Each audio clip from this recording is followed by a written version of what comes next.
रात के 2 बजे थे। घना अंधेरा और सड़क पर सन्नाटा था। नेहा अपने कमरे में अकेली बैठी थी। अचानक उसका फोन बजा।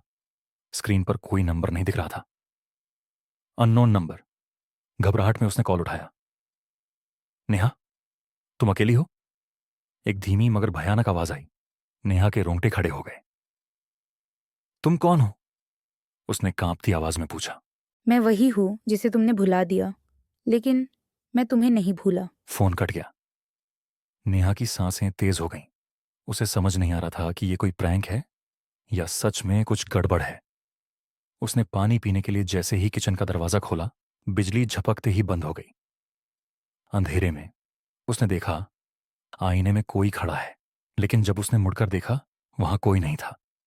वह घबरा गई और भागकर अपने कमरे में आ गई। उसने अपने दोस्त रोहन को फोन मिलाया। केनो मुआ। रोहन, कोई मुझे डरा रहा है। मेरे घर में कोई है। रोहन तुरंत उसके घर आया। दोनों ने मिलकर पूरे घर की तलाशी ली, लेकिन कुछ नहीं मिला।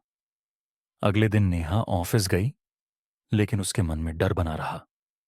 उसकी दोस्त सिमी। नेहा, तू इतनी डरी हुई क्यों लग रही है? नेहा ने सब कुछ बता दिया। सिमी ने धीरे से कहा। तेरे घर में पहले भी अजीब चीजें हुई हैं, ना? नेहा को याद आया, पिछले साल इसी दिन उसकी एक दोस्त आकृति गायब हो गई थी। वो नेहा के घर ही थी, लेकिन सुबह तक लापता हो गई। पुलिस ने बहुत ढूंढा, लेकिन उसका कोई सुराग नहीं मिला। रात को नेहा फिर अकेली थी। उसे फिर वही अननोन नंबर से कॉल आया। नेहा, मैं लौट आई हूँ। आवाज इस बार साफ थी। ये आकृति की आवाज थी।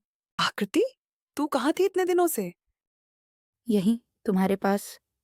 तभी कमरे की लाइट झपकने लगी। अचानक सामने की दीवार पर आकृति की परछाई दिखने लगी, लेकिन वह परछाई उलटी थी। दरवाजा अपने आप बंद हो गया। खिड़कियां जोर जोर से हिलने लगीं। नेहा जोर से चीखी और तभी दरवाजा धड़ाम से खुला। सिमी खड़ी थी। नेहा, जल्दी बाहर आ।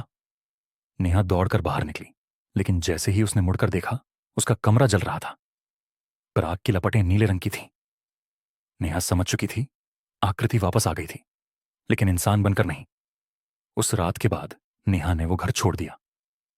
लेकिन कहते हैं, जो भी उस घर में जाता है उसे रात के 2 बजे एक कॉल जरूर आती है, अननोन नंबर से, और फिर वो भी गायब हो जाता है।